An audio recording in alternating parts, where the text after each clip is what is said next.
And here we are. Welcome back to Redshirt Sophomore Podcast, where we never sit out. I'm your host, Matthew Dawson, and joined today again by co-host and brother, Chris Dawson. What's going on?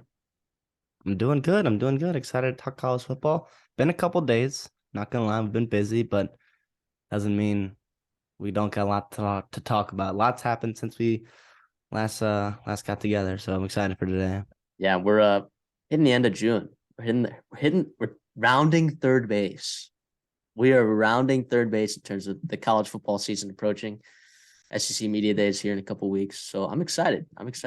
And you listeners, if you guys like this kind of content, make sure to check out our other episodes. Maybe give us a like, leave us a review. We would really like to hear what you guys are thinking, or if you have other thoughts or ideas or questions, you can send them to the mailbag email at theredshirtsophomore@gmail.com. That's theredshirtsophomore@gmail.com. Make sure to add the. Follow us on Twitter at the Redshirt Soph, just the Redshirt Soph, and catch us on YouTube and Spotify. So today is a big mailbag episode because we have not gone after the mailbag in a couple days. We got two kind of big questions for you guys, and then maybe another big question that we unpack in a future episode. That was a really good question. So if you've had questions submitted, right, and just because they haven't been answered does not mean we're not going to get to them, right? So definitely a lot to talk about today. But I want to start off by saying I'm a Texas A&M student, and hearing the news of Terry Price passing, assistant coach, defensive line coach, fantastic individual. I never got to meet him personally, but it was very, very disheartening. It was very disheartening. He was a fantastic recruiter. He actually played for the Bears, which is my favorite NFL team. You just look on social media and you just saw the absolute plethora of people that came out, even recruits that he was recruiting at the moment. Everyone came out in support. A&M fans, Texas fans, OU fans. This guy had a large impact on college football in the state of Texas. He was famous grill master. I just remember watching all of his stuff. I remember when Lincoln Riley posted something on like Easter that like he was grilling or smoking some brisket, and it just looked terrible for Texas standards. And then I think like Terry Price sent a picture of like his stuff that he would have for the recruits every year at the barbecue. And man, we're all gonna miss him. He's a fantastic individual. So I just want to start off by saying that. But yeah. But anyways, let's talk about some recruiting. CD. What's going on in the landscape right now? End of June, we've had a lot of OVs, we've had a lot of commits. What's going on? Who's hot? Who's not right now? Well, I just want to talk about the state of Texas in general. They got 4 teams right now, Power 5 teams right now that are on a heater right now. Texas, even though their class right now doesn't look very impressive in terms of like their ranking. I think they were in the 60s. I think they're down to the 50s right now. But they had a massive official visit weekend. I know they got 2 commits and running backs, Jarrett Gibson and Christian Clark, which I know are 2 priority targets for them and a lot of other schools. But they got a ton of crystal balls coming out of there just this weekend alone. You had 1, 2, 3, 4, 5, 6 guys. Most notably, Colin Simmons, edge, a 5-star edge, one of the top 5 players in the country right now. And then Kobe Black, 5-star corner, highly coveted guy as well. And then a couple 4-star a safety and an offensive lineman, as well. Jordan Johnson, Daniel Cruz, and a couple 3-star defensive linemen. That you're gonna look. Obviously, we knew they weren't going to stay in the 50s, but I think now is when they make their run. They start pushing for people. They start getting their commits, and yeah. Yeah, I agree with that. I mean, they're hot right now. They were hot last year. Steve Sarkisian, he's gonna put in his work. He's gonna put in his work at Texas. So it's a little scary. Seems like A&M's a little bit behind right now, but we're always behind in June. So it's about how we finish. It's really what it comes down to. But yeah, How about Micah Hudson though? I know. Speaking of Texas Yeah. Tech. Yeah. And Texas has been battling. I know A&M's been there. Every school wants their hand on Micah Hudson. right? But he's the highest rated, I think, Wide wide receiver. receiver still left. I think he's 5-star, obviously, by most Recruiting uh websites. recruiting websites. Yeah, and Texas Tech been doing their work on him. Nobody really gave him a chance all along. He just thought he was an in-state guy, whatever. But Joey McGuire, right, pulling it out. He hasn't committed yet, but he got a crystal ball there. It seems like they're the heavy favorites right now, and they'd love to get him locked in to this class that they're building right now. Stacking it on off of last year's class, it was actually pretty good as well too. Right. I think he's a very, very talented player. I think A&M, Texas, Texas Tech, those are the big three kind of battling for him right now. I think TCU might be in there as well, but feels like, I mean, if you saw Michael Hudson on Twitter, he posted something that was like a bunch of Texas fans on message boards or whatever when he got the crystal ball to go to Texas Tech, like people saying like that, they didn't want him or whatever. They didn't want a hothead. And then he reposted that and was like, guys, I thought you liked me. So I was like, dang, imagine being a Texas fan and just blowing it for your 5-star recruit, for your first of all, fans, obviously, they want to do everything they can to help their team win. And imagine doing the exact opposite of that. So I just thought that was like pretty abysmal. Abysmal on the Texas fans' part. All those guys on the message boards should be absolutely ashamed of themselves. They should be. Well, first of all, message boards, but fans, what will always make me laugh is these diehard fans that want to do whatever they can, and they think that the best thing that they can do for their team is to DM a recruit on Twitter. It never ever works. It never works. It always backfires for you. You have these mods and these like 24/7 site leaders for all these or any rivals or whoever else it is. They're always begging their message boards to stop messaging these recruits, and nobody does, and it never works out. It never works out. It's awesome. It is so awesome.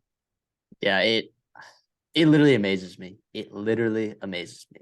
But yeah, he's talented. That's a talented guy. Definitely something to look out for. Joey McGuire, once again, we've been saying it on this show. He lands that is a big time commit for them if they get that. So especially in heading to the new era of the Big 12, which we'll talk about later. I don't want to foreshadow that too much, but yeah, TCU lands a big time quarterback commit for 2025. Ty Hawkins. San Antonio. Keep them inside. Lock down the borders. So he could be pretty talented. Haven't got a lot of eyeballs on him myself, but definitely could be something good. If Sonny Dykes likes him, then chances are I like him. So just gonna throw that out there. Texas A&M landed big time linebacker, Jordan Blackheart, tight ends, and an offensive lineman. Definitely needed that. Did not start very hot, especially linebacker. Oh man, dude. For years now. So bad. I mean, you lose out on Harold Perkins, right? Who's one of the best defensive players in the country right now at linebacker. As a freshman, he was a lock for A&M, and it was him. It was them and A&M in Texas, right? And I believe Brian Kelly.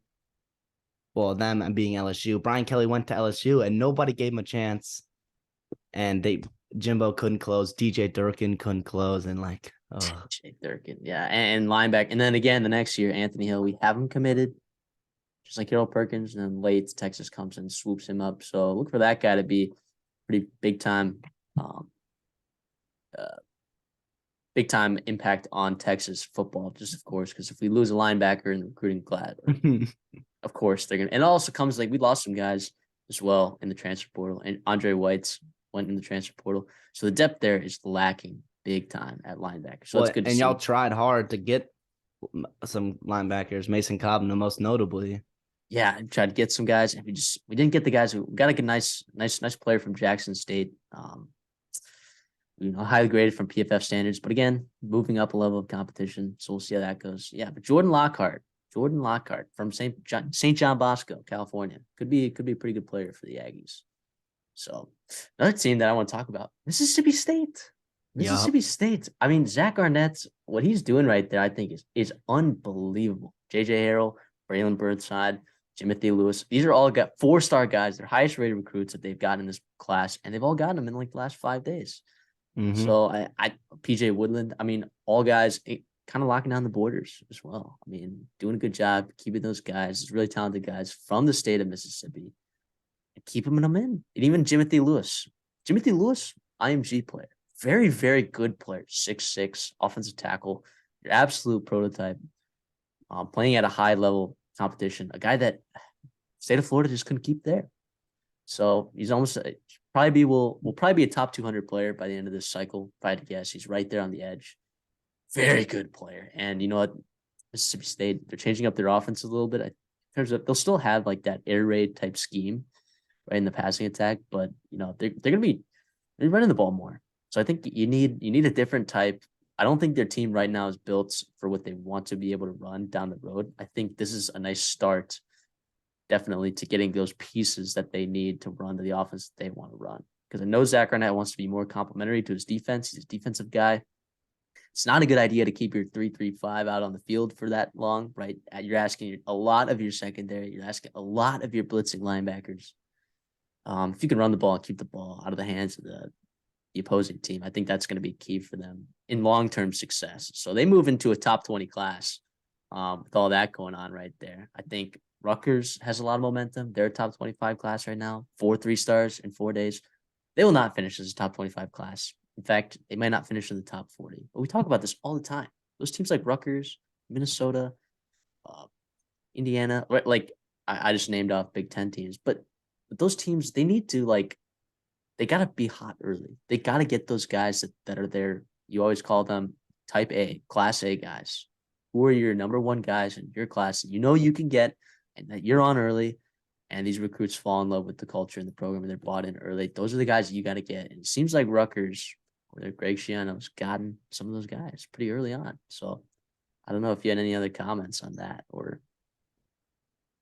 No. Well, I'll say Virginia Tech right now. I know we've been talking about them the past couple episodes, and I know we gave their coach a little bit of flack early on, but they're recruiting really well right now. They're trying very hard to flip a safety from Minnesota, was committed to Minnesota from the state of Virginia. Zahir Rayner, he's an undersized guy, great athlete though. He's been on campus all Minnesota, for the past couple months now. Minnesota is elated to have him to pair with their other safety, Coy Parrish. But he got on campus this weekend for an official visit with Virginia Tech and Brent Pry, and they feel real good. Crystal ball just went out for him to flip. So we'll see what they can do with Rayner there. But you have to like what they're doing down in Virginia Tech. Right. One team that I'm going to say that is kind of snoozing right now, Boston College. You need to get your stuff together. If you're a Boston College fan out there, you need to tell Jeff Hafley to get his stuff together. When teams like Syracuse and Virginia and Georgia Tech are starting to pass you on the recruiting trail by a lot, right? By a lot. Sure, they landed a couple guys in the last couple of days. These are not very highly rated recruits.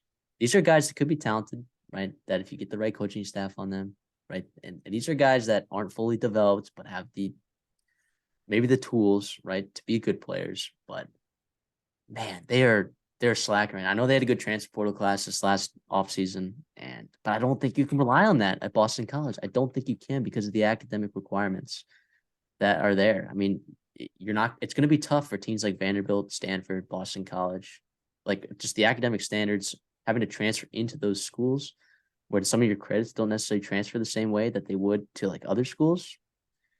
I just think if you're Boston College, you gotta do well on the recruiting trail. You gotta do well, and they're not doing it right now. They're not doing it for me.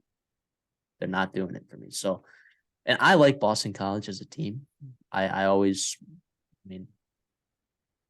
like those underdogs. They're an underdog. All right, they haven't won more than 7 games since like 2010. All right, like that. It's been a long time since Boston College has been the forefront of the ACC, but man, dude, feels like Jeff Hafley's just not getting it done right now. But I don't know. It's early, but then again, teams like that, you got to get on them early. Boston College does have a chance though to boost through that class big time. Gerby Lambert is a 4-star offensive tackle, top 50 player if you're looking at the composite rankings. They're battling Notre Dame and Ohio State for him. If you look on 24/7 right now, Yeah, there they're is they're a crystal battling. ball.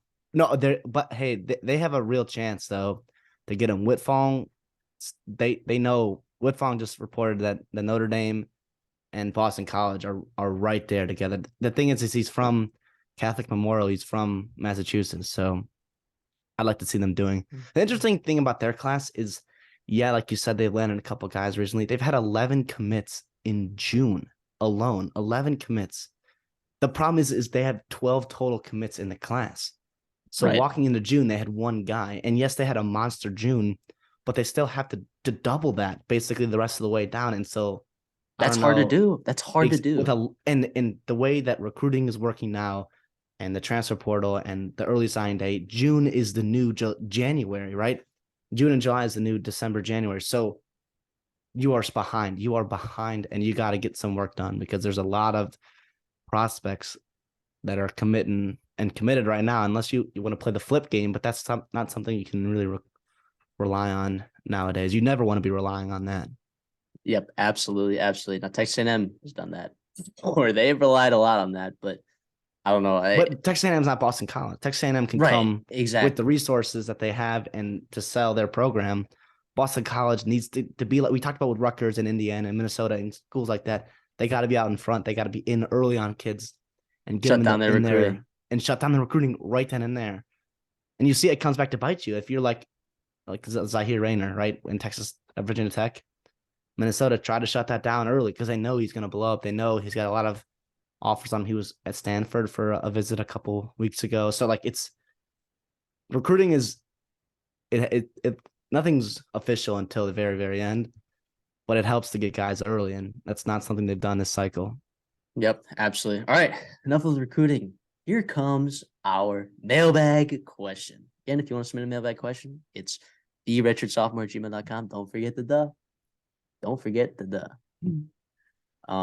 So this question comes from Jack. Morning, boys. With a lot of conferences realigning / adding new schools, which school in each conference is going to thrive the most from this? Which school is going to struggle even more? Which new school moving around is going to be successful first in the short term? So that's a different question. So thanks, Jack. Thanks, Jack, for your question. Well, there's a lot of movement. UCLA and USC aren't leaving yet, right? So maybe not worth talking about them. For 2023, this season, though, Cincinnati, UCF, Houston, BYU, all moving to the Big 12. All moving to the Big 12. So what are your thoughts on those guys? This is going to be an interesting year in the Big 12. You got those 4 new teams, and you still have Oklahoma and Texas before they head off to the SEC after the season. I don't know. There's some exciting teams in the Big 12. The Big 12 is, I mean, last year was so entertaining. This year and look going forward, to me, is the conference I've been watching the most with all the shakeup, with all the power grab that's going to be available to all those teams.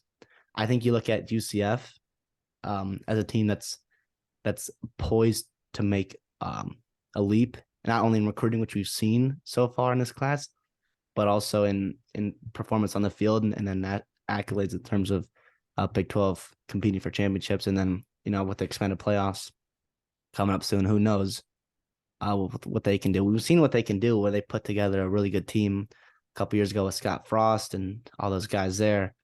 But yeah, I UCF's team I like as in terms of a team that's moving there. Yeah, I would say a team that I don't like. Now, long term is a different question. Okay.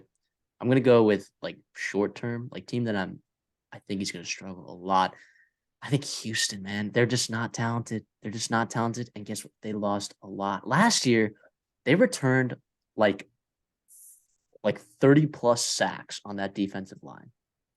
And they had Clayton Tune and they had Tank Dell and they had Matthew Golden. And you thought, wow, they have a loaded offense. Their defensive line is insane. They're going to run away with the American. That was my pick to win the American last year. And they just blew it. They stunk. And they lost a lot of that defensive production. Now they did well in the transfer portal, reasonably. Dan Holgerson kind of trying to plug some holes there. They lose Clayton Tune, their valuable quarterback. They lose Tank Dell. I just think this year, if you're looking at just this year, I think, well, one, Daniel Holgerson, his job is not guaranteed next year. It's not. He's not guaranteed to have it next year. So if they have an abysmal season playing better competition, he might be out the door. And then all of a sudden, now you're in rebuild mode, right, with a new coach in an area where your recruiting grounds are so fertile. Houston is one of the best recruiting places in the entire country. And in terms of like, if you were to rank their recruiting ranking from this past year to other teams in the Big 12, right? That includes Texas and Oklahoma, right? 11th. They were 11th. It's not where you need to be, right? Texas Tech finished 4th. Baylor finished 6th. TCU finished 3rd, right? Texas finished 1st, obviously. I mean, those are other teams in Texas that are just having way more success on the recruiting trail. So like they got to catch up, man. They got to catch up. So I think long term they have the tools to build something special there, but man, I don't think it's going to happen right away. I think Houston fans should be in panic mode right now. Yeah, I think this is a scenario where you'd wish that a team like Houston, which we've seen has been able to have success before, and like you said, they have that fertile recruiting ground. They have a lot of reasons to succeed, right?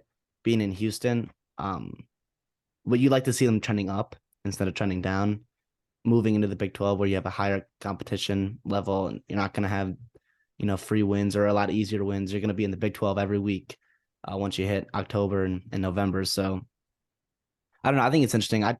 If you look at the recruiting class for 2024 in Houston, before last week, they had one guy committed. They had one guy committed. Yep. So what are we doing there in Houston? I understand that it's only June, and we talked about this with Boston College and whatever, but you still have that is not promising for me, in my opinion. Now they had a big weekend. They had 4 guys commit, whatever, but they're still 87th in the country. And I know that's because of so few commits there, but I don't know. To me, that's concerning for sure. Right. Hey, their over under win total for this year is 4.5. And I'm not sure it's the right play to take the over. I don't think it is the right play to take the over, but especially when you're getting a plus 115 under 4.5. So I think they're not good. I think long term team that I think is the obvious pick, right? TCU, dude. I mean, if you take out Texas and Oklahoma because they're leaving next year, the number 1 recruiting class in the Big 12 last year, excluding those 2, was TCU. And the number 1 transfer portal class was TCU. So Sonny Dykes, obviously this comes after a run where they made it to the national championship. I get it. It might not be long-term, but Sonny Dykes, I think like long-term sustainability and like the talent that he's going to acquire there, I think that's enough. That's enough for me to say that I think TCU can be successful in this new Big 12. And I think there's going to be kind of a power grab in the Big 12, like you mentioned. Who's going to be the team that steps up? Who's going to be the team that steps up? And I think TCU has the resources and the coaching and the talent to do just that. Yeah, I wouldn't be surprised at all. I think we saw what they could do in 1 year. I think we all agree that they could take a step back this year, but there's no reason. That doesn't mean we're not high on them as a program in the long term. I think Texas Tech's a team that you got to look at. I know this is your team. I know Joey McGuire's your guy. And we talked about earlier with Micah Hudson. To me, they have a lot of options and availability right now to take that step to become because now the Big 12 is you still have a bunch of teams from Texas in it, but there's no Texas, there's no Austin, right? There's no Longhorns there, so now it's there's going to be that open gap for them. I think Texas Tech has a chance to really do some damage there. Right. I agree. I agree 100%. So, yeah, I mean, anything else about the Big 12 or you ready to move on? I mean, I don't know. I don't know. It'll be fun this year. All I'm going to say is that's a conference that I know everyone's saying it, but you got to watch that conference every week. Got to watch that conference every week.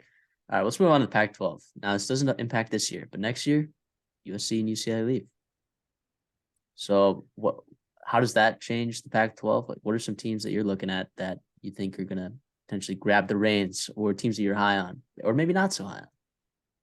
Well, I think obviously UCLA, especially USC, the past 2 years or the past year and this year, they're going to be the class of the conference, right? With Lincoln Riley there, with their recruiting, with their resources.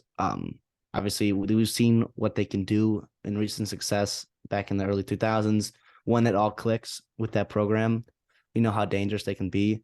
So like we said with the Big 12, you have those two blue bloods and OU and Texas leaving.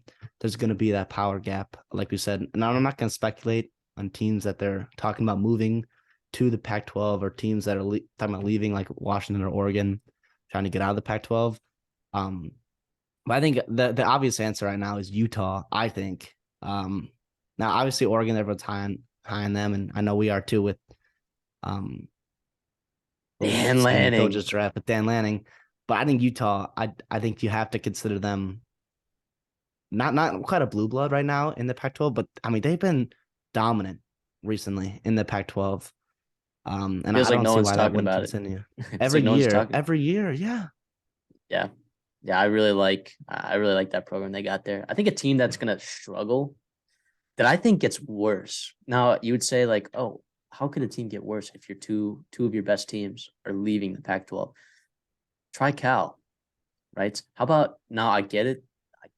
Justin Wilcox is doing his best. They maybe have a little bit more talent than they're trying to bring in talent. But here's the reality: those recruiting battles in California for those high 3 stars, right? Maybe low 4 stars, that maybe they would have a chance with before, right?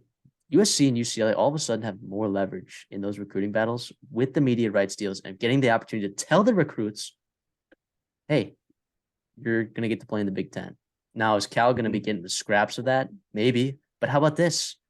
Maybe we haven't talked about it, but San Diego State is leaving the Mountain West. And there's a lot of speculation that they're either going to join the Big 12 or they join the Pac-12.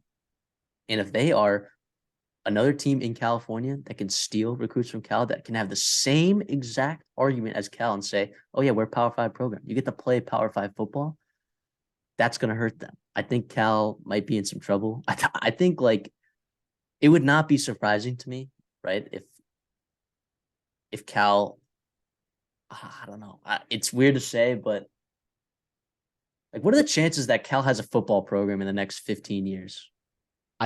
I don't hate that at all. I don't. Like, and something that people don't talk about really necessarily with the impact of the Big 12, the Big 10 expanding to the West Coast is, yes, Kevin Warren and all the presidents, they did it to make more money, right? And to get more exposure and to get more the Pac-12 viewership, right? But another added benefit for a school like Minnesota, for a school like Indiana or Rutgers or Michigan State, or a team that's maybe not a national power like Michigan or Ohio State, but they're going to all of a sudden, these recruits in California are going to see Michigan State brand pop up all the time. Indiana, Purdue, Iowa, Nebraska, and they're going to have a foot in the door in the Pac-12 or in California. So if you're talking about California, University of California competing for schools, not just with UCLA and USC and all these other California schools and the Western schools, but you also have the Midwest now coming in, and now they have a chance to expect, especially those 3 stars. Like we know the Big Ten West thrives on 3 stars, right? So like that's gonna be another thing, you know. I agree. I mean, a team that I'm high on, like long term, it's hard to say because I'm high on a lot of teams in the Pac-12. High on a lot of teams in the Pac-12. But Oregon State, I mean, again, they're very talented this year. They don't recruit at an insanely high level, but in terms of like being actually able to compete at a high level in the Pac-12 with those 2 teams leaving, plus with all like, I'm not going to say that Oregon's leaving the Pac-12 yet, but like that happens and Oregon State even looks even better. They do. And Washington too. You got the whole Northwest. Yep. Is going to be theirs in terms of Power 5 schools that are like successful. Yep, exactly. So I think like long term, I think Oregon State fans should feel safe. I don't think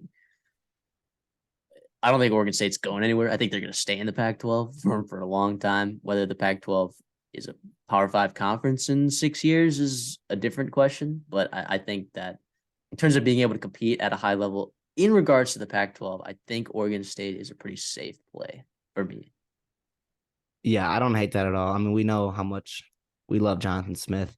To me, I'm going to go a different direction. I couldn't really pick between these 3 teams. I just want to give you them to think about. The 3 first-year head coaches in the Pac-12 with Colorado and Deion Sanders, with Kenny Dillingham in Arizona State, and Troy Taylor in Stanford.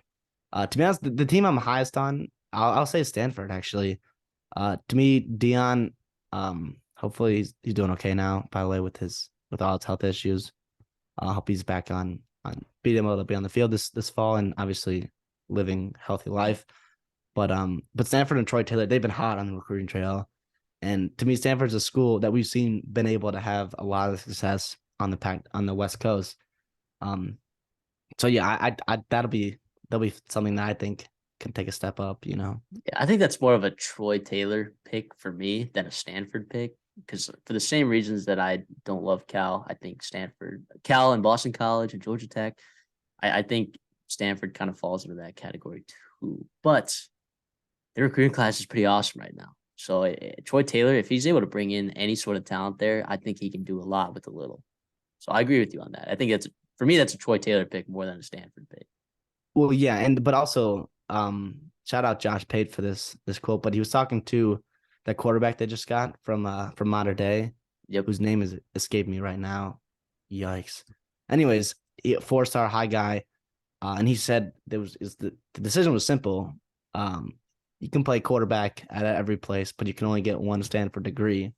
And so I think Troy Taylor's someone that seems to be, honing in on that and using that as a benefit. Whereas a school like Cal or Georgia Tech, Notre Dame struggled with that for a while with the high end guys. Boston College too, Duke, that struggle with the high academic standards. He seems like a guy that could take advantage of that. I agree with that.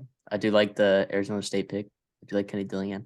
The fact that Arizona State is not good at football is ridiculous. The talent there in Arizona is criminally underrated. You're right next to California.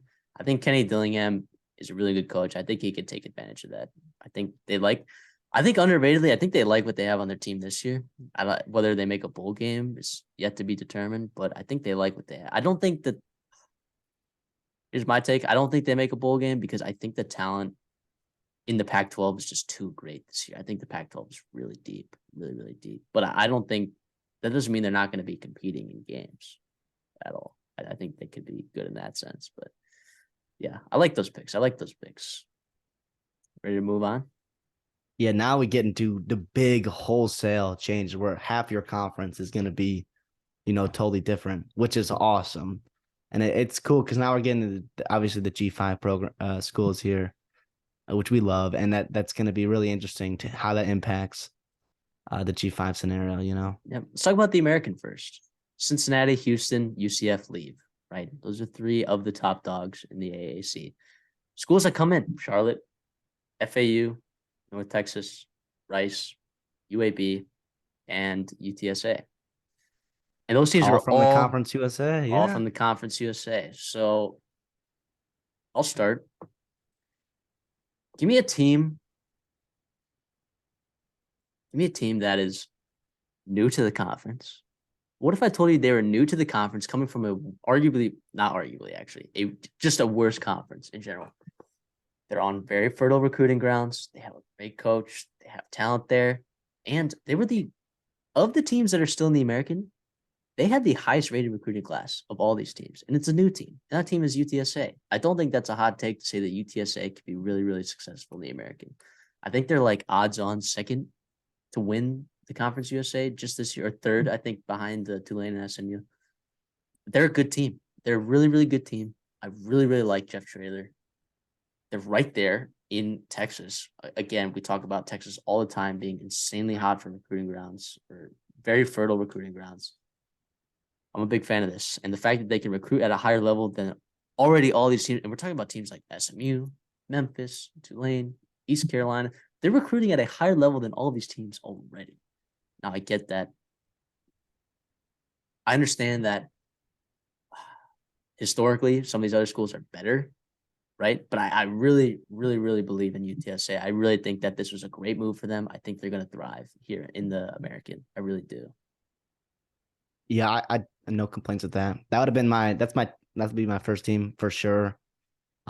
We've seen the success they've had. There's no reason they can't duplicate it in the ACC. And I love that being from Texas, you get that money boost, that revenue boost from a new conference moving up to the AAC. A team I'm going to go with is in another recruiting power state is FAU. FAU, I know they haven't had the success they've wanted recently, but we know they just hired Tom Herman. And I know it might take them some time this year. They might struggle, whatever. But I think what we saw he did at Houston in a quick time there, and I think he'll be able to replicate that in a similar program in a state with hotbed recruiting talent, like Texas, like Houston, Texas was, but now Florida Atlantic, he's here. And to me, the stat that gives me the most promise is, yes, their recruiting class didn't finish great last year. It didn't. It was 81st. Their transfers were kind of eh. They got interesting guys, Elijah Brown from Alabama, a couple other guys from some Power 5 schools, Casey Thompson, most notably. I think that's a really cool thing, reuniting him and Tom Herman, but from Texas. But if you look at the recruitment last year, they had 17 commits or 18 commits, 15 of them were from the state of Florida. And if you look at this year in 2024, they've got 11 commits so far, 69 in the country. So they're getting better right now. All 11 are from the state of Florida. And I think that's their path to victory, is find those gems in the state of Florida. And hopefully he'll be able to do that. Right. A team that I think is going to struggle short term, especially, and I think long term, it's tough for this team to actually play like an insanely high level because it's kind of an awkward location. They're close to a lot of areas that are high, like fertile recruiting grounds. They have a lot of resources, but not as much as some of these other schools. Also, man, they lost so much talent on the offensive side of the ball. So much. I think this year, I think they might struggle to get 3 or 4 wins. I don't know what their over-under win total is this year or what Vegas thinks that they're going to get. But, man, I think they lost a lot. Yeah, I'm looking at their over-under win total, 4.5. And they play in the American. A lot of CUSA teams coming in there. So I think that's, if this was last year's schedule, I think their over under win total would be like 3 on the nose. I think it's going to be tough for them. If you look like so Action Network does like a, transfer assets and returning production stat, right? Kind of like, it's basically rated on an offensive scale, like +7 or -7. Defensively, it's +5, -5, because offense has greater weight in college football. So their rating is the maximum low of -12 because they lost that much production on both sides of the ball. Plus, I believe they lost their offensive coordinator to Auburn. Is that where he went? Or their head coach? Oh, shoot. I'm blowing it right now, but they lost everything. Is Kevin Wilson going to turn it around? I don't know. I really don't know. It's obviously a new guy there, but it's just not going to happen for me in year one. It's just not going to happen for me in year one. I think they'll struggle. They may struggle the next 2 years, maybe next 3 years. But when you have they had a top 60 rated offense in college football last year, but they lost everything. And defensively, they were a bottom 20 team. And they lost guys on the defensive side of the ball too. So I think that, and they actually had some talent on that team, like NFL talent, guys that could play at a high level that obviously are playing at a high level because they transferred everywhere. But man, they lost so much. I'm sorry, Tulsa and Tulsa fans, but it's not happening. It's not happening this year. Yeah, the American will be an interesting conference because they tried to hype themselves up as the Power 6, right? And obviously you lose, 3 pretty notable members, most notably UCF and Cincinnati, who's had a lot of success nationally, not just within the conference. But yeah, I think SMU is an interesting spot to succeed there. Just with we keep saying it, but that Texas talent is real, right? And Rhett Lashley, I think, is the head coach there. What they can do in the transfer portal, which we've seen them have some success. I don't know. I think that's a team to watch out for. I'll be rooting for sure, because, like 30, 40 years ago, they were really, really good. I know they got in trouble for all that. They got the death penalty, whatever, but they'll work their way back up, I think, in this new American conference. Agreed. Another team I'm pretty high on, East Carolina. Not this year short term. We're talking about long term. If you look at the teams in the American right now, not last year's American teams, but this year's American teams, they're the 3rd highest recruiting class of all those teams, only behind UTSA and Memphis, right? They're ahead of SMU. SMU did better in the transfer portal. but Eastern Carolina didn't do bad either. They were top 40 transfer portal ranking class. They lost a lot of production on the offensive side of the ball. So I think this year people are not high on them, but that does not mean that they can't be good down the road. They lost Adrian Jones, they lost their quarterback, they lost their running back, Keaton Mitchell. They lost a lot of talent there on East Carolina last year, and they were a pretty good team last year. So I think short term, yeah, they might struggle this year, sure. But I think long term, East Carolina is set up to do pretty good. I think they enjoyed this move. I think they didn't love being in the shadow of some of those other teams. I think they have a real shot to compete for some actual American titles. I think they can compete in these next couple of years. Yeah, good with that. I like that. Yeah. Any other teams you're looking out for there? I mean, I Tulane obviously with the success they just had and they kept a coach. And then Memphis, they've had some interesting talent come in there too. But so well, yeah, I think it's I don't know. I think it's an interesting conference to watch for because of the huge shakeup that's going to be there with all the new CUSA teams and to see how that they stack up with each other. Right. I do think that Willie Fritz, if they have another good year this year, I think he's gone.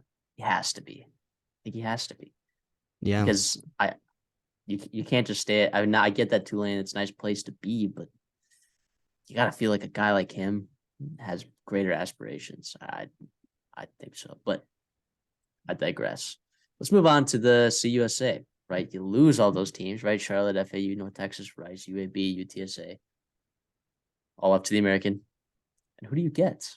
You get Jacksonville State from the Atlantic Sun, not Division One. Liberty comes from being independent, which I was a little bit surprised by that. But New Mexico State comes from being independent, who actually had a really good season last year, made it to a bowl game at 5 wins. But somehow they made it to a bowl game, which was really, really impressive for that program.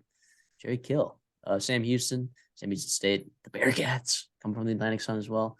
And then next year, 2024, Kennesaw State will come in 2024. So also from the Atlantic Sun. So of those teams, I think there's an obvious answer. If you want to talk about that a little bit, the new teams coming in. Yeah, well, real quick, I think it's interesting. New Mexico State coming all the way from New Mexico. I know it's right next to Texas, so it's not, I guess, too far. Texas is a big state. But Texas is a huge state, and you got to go over to like Tennessee and play Mid Tennessee or Western Kentucky or Liberty, who I think is on the East Coast as well.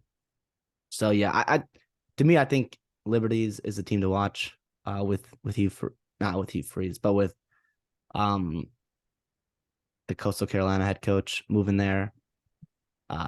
So they seem I think it'll be good for them almost to go into a conference structure with CUSA instead of being an independent structure where you got to go play, Arkansas in middle of the year or like, the independent schedule, people always knock on it. Maybe nationally for Notre Dame, it's not the toughest schedule because you don't have to play that conference championship. But for teams like UConn or New Mexico State or Liberty, like that's a tough schedule to be playing, every week and to find teams that are able to play you. Yeah, I think it is a tough schedule. I think they'll benefit from this. I think Liberty is the obvious answer for who's going to be successful. I mean, they've had success the last couple of years. All right, maybe they don't recruit at a high level, but they just have had great coaching there. Hugh Freeze was really good there. I think Jamie Chadwell is fantastic. I think he's gonna. Thank you, Jamie Chadwell. I think he's gonna elevate Liberty's ability to recruit, which is odd because you would think that Hugh Freeze would. I don't know, but anyways, Jamie Chadwell's done a pretty good job at Coastal Carolina getting enough guys in there in the Sun Belt. I think Liberty's just the obvious answer for newcomers. I don't know how Jacksonville State's gonna do. I don't know how Sam Houston's going to do. Sam Houston State was not that good last year in the Atlantic Sun. Kennesaw State was pretty good last year, but I don't know. I haven't seen them play Division I talent. Well, I did get to see Sam Houston State play Texas A&M. They were not terrible, but then again, A&M was not good last year. So, and that was also Haynes King's first start of last year. So, and all right. But anyways, teams I think that long-term are set up for success that are already still in the CUSA. The obvious answer is Western Kentucky, but give me Louisiana Tech. Give me La Tech. Give me the Bulldogs. You know why? Sonny Cumby, he's going to get that team throwing the ball better than they did last year. Now, last year, they didn't do fantastic throwing the ball, but they did better than they did the year before. I mean, think about this. Passing yards per game, they were top 30. Now, they threw the ball a lot. But yards per attempt, I mean, 7.4, that's not horrible for the kind of talent that they had on that team. Just nothing. They had no talent on that team. I mean, they were a bottom half team in terms of barely. I'll say that they were exactly average in terms of like offensive points per game, putting up numbers. Defensively, they were terrible. They were one of the worst defenses in the country last year, and it wasn't even close. It was not even close. But if you were to tell me of the teams that are in the CUSA right now, okay, in the last 4 years, Louisiana Tech has not finished worse than second in recruiting class for if you were just ranking these teams that are in the CUSA this upcoming year, they've not ranked worse than second on the recruiting trail than any of these schools. So they have the ability to bring in talent. I think Sonny Cumby's a good coach. It'll be his second year. I think we're going to see a big jump. I just don't think they're going to be good. I mentioned this before, but I mean, they're 77th in the country in recruiting class, which is not bad for CUSA team.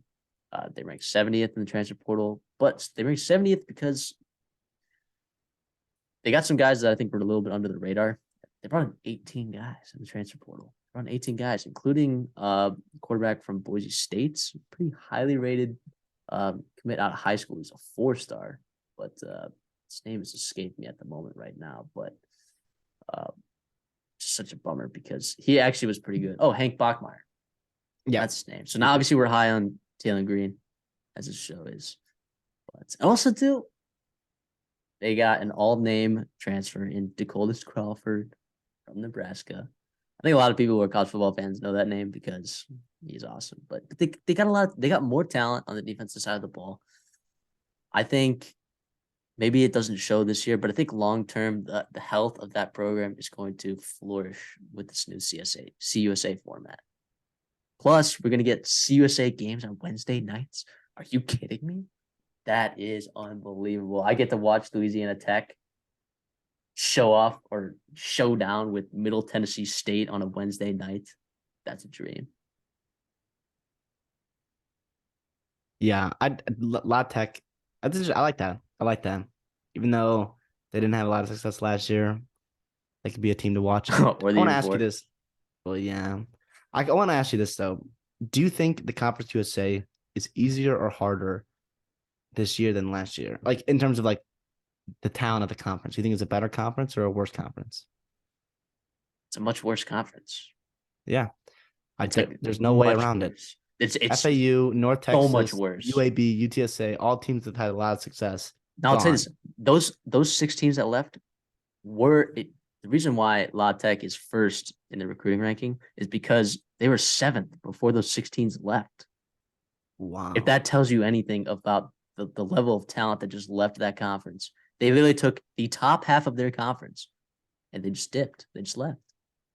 It is nothing. This is the worst conference in college football, by the way. I was about to ask you that. It's not even close. It's hard to say that in June now. We'll probably get bitten in the butt when we come back, but there's no reason to think we won't. That they're anything other than that. Especially right now with year one of all these teams transferring up from D1 or from FCS. Like, yeah, I don't know. I don't like in terms of talent. I'm just looking at these teams. I'm looking at the teams right now, looking at their talent, looking at their stats, looking at their acquisitions. I think Western Kentucky and Liberty are the only 2 teams in this conference capable of beating a legitimate Power 5 team. That's not ridiculous at all. So I think this is a horrendous conference. I'm okay with saying that. I'm not going to take the modest approach and say, oh, I'm going to get bit by this in December. No, this is a terrible conference, which is why I like Louisiana Tech to be successful relative to this conference. That's why I think that they can be good. They can be successful in this conference. Yeah, I think a team to look out for is going to be a newcomer. It's going to be New Mexico State. And I'm not the biggest Jerry Kill fan because of everything that went down in Minnesota, because how he's treated PJ Fleck, whatever. But personal feelings aside, the guy can coach, I think. And what he did, he thrives in rebuilding these very, very struggling programs like New Mexico State. New Mexico State was literally finished to pick last. They were the worst power rated team in the country coming into the year, and they made a bowl game. Yes, their schedule was terrible. Yes, they beat some teams that are not even in the FBS, but what he's done there, I think he's got the blueprint of how to, build a program up. And yeah, and to be honest, it's not like I'm very high on them. I don't think they're going to be competing for, a New Year's Six Bowl anytime soon. And I not even close. But with the talent left in the CUSA, I think they're a team to watch. Yeah, I like that. I'm rooting for New Mexico State, fellow Aggies. I mean, but yeah, I don't know. I don't know enough about their coaching staff to like really say that. I like Jerry Kill a little bit, but I mean Tim Beck. It's not the Tim Beck that you guys are thinking of either. That's the head coach of Coastal Carolina. He's had a couple jobs like Division II, like offensive coordinator. Well, I just don't know how this is. I think they're going to benefit from an easier schedule for sure. I think I'm thinking about it like relative to like New Mexico State. It's just traditionally one of the worst teams in FBS because they play that horrendous, like tough schedule. But I mean, they were top 60 defense last year with that schedule. Yeah. So yeah, I mean, I don't know, but yeah, I don't hate that pick. I don't think there's a wrong pick in the CUSA to say who's going to struggle. I don't know. I mean, I think if I had to pick a team that was going to struggle, and it shouldn't be this team, but I think UTEP. I think even though they're in Texas, I don't know. That's more of like a gut pick than it is. I can't actually sit here and like line out an argument for you that they're going to struggle necessarily, but it hurts my heart because I really like UTEP. But New Mexico State comes in there. They get some of those recruits from West Texas, and they're able to steal some gas from them. I don't know. It could be slim pickings. Could be slim pickings for UTEP, which kind of hurts. But again, I'm sure there's UTEP fans out there that would be screaming in my face right now, saying like you're wrong and you can't make a better logical argument than the one that you just made. Yeah, and they're right, but I don't know. An interesting team is an original CSA, not original, but like the team that's been in CSA for the last about 8-9 years is Mid Tennessee State. Specifically their coach Rick Stockstill. I mean, he's been there since 2006. And yes, I get it if you win 6 to 7, 8 games every couple of years, but 6 to 7 games a year at Mid Tennessee, you'll be able to stay there for the rest of your life, right? As long as you're making a bowl game. But the fact that he hasn't left, kind of, it's like, okay, obviously the Power Five doesn't think you're good enough to draw you away from Mid Tennessee, and their recruiting class is terrible. Okay, this year they have 0 commits. Okay, according to 24/7, and then last year it was like in the 130s. So like 120, I think. 120, but yeah, like same range though. Yeah. So yeah, we'll see though. We'll see about. I mean, they were right there though with New Mexico State. New Mexico State was 119. Yeah, but that was also Jerry Kill year. Like that was after year 1. Jerry Kill, Rick Stockstill's been there for. You're right. 15 years now, 20 years now, whatever it's been. Yep. Okay, I can agree with that. I think Florida International is an interesting one too. Mike McIntyre, second highest rated recruiting class of all these teams that are in the CUSA, only behind Louisiana Tech. So I don't know. I think, gosh, every time I watch them, I'm like, this is such a bad football team, man. Such a bad football team. So the recruiting rankings give me like kind of hope, but they've been doing that for years. They've been doing that. Like they've been sitting right behind Louisiana Tech in those recruiting classes for years, and they have been significantly worse in every way. But yeah, that's all I got to say about that. Yeah, but thanks, Jack, for your question. It's great getting to talk about all these teams. Really, because we haven't got a chance to dive into G5 a lot this year, so it's really nice to we'll have more opportunities later this July to dive into that stuff. But it was awesome. It was awesome talking about that today. So thanks, Jack. If you want to submit a question, again, it's theredshirtsophomore@gmail.com. I know I say that every time, but thank you guys. So next mailbag question, our last mailbag question from Max. It's a simple question. Thanks, Max, for your question. Who has the best jerseys in college football? It's a loaded question. It's a loaded question because it's tough very that opinionated. If you're on podcasts, we can't really, put something up. We can't show you the logo of our favorite, jerseys or uniform combinations. But I think you're gonna be able to you'll know which ones we're talking about. You'll be able to picture it in your head if you're a college football fanatic. Yep. So ones that I like personally, I'm sticking with G5 right now. East Carolina. I'm a sucker for purple and gold. I remember like playing NCAA 14, 13, or 10, you got to choose your jersey colors. I always chose purple and gold. I sometimes, if I was to do it now, I'd probably do like maroon. I know I used to try to do it like to our high school colors, like red and white, but when I first started playing, I really like purple and gold. And dude, their helmets are so sick, man. Like with like the gold grill with like the purple jerseys and like the gold stripes, man. It's so sick, dude. Doesn't matter what helmet they're wearing, it's so good. I'll say my favorite helmets though. There's a lot of really sick helmets out there, a lot of them. But I think like one that's like really simple, it just works. It's Tulane. They have really good helmets. Their whites and their greens are both very cool. It also comes with just liking their logo a lot, but I don't know. What are your thoughts on some jerseys? What do you like? I love, again, sticking with G5 here. University of South Florida's. They like their alternate jerseys. They're kind of like almost knockoff Oregon because they're not, Phil Knight and Nike right there, but they got some flash to them. I think they're really interesting. Obviously, the Army Navy game is iconic. They always have great uniforms for both of those teams. Hawaii, like the Rainbow Warriors, they got some cool uniform combinations for them. But in terms of just like iconic, almost plain, but like every time I turn it on, I just think it's so cool, is Penn State. I love how they don't have the name on the back.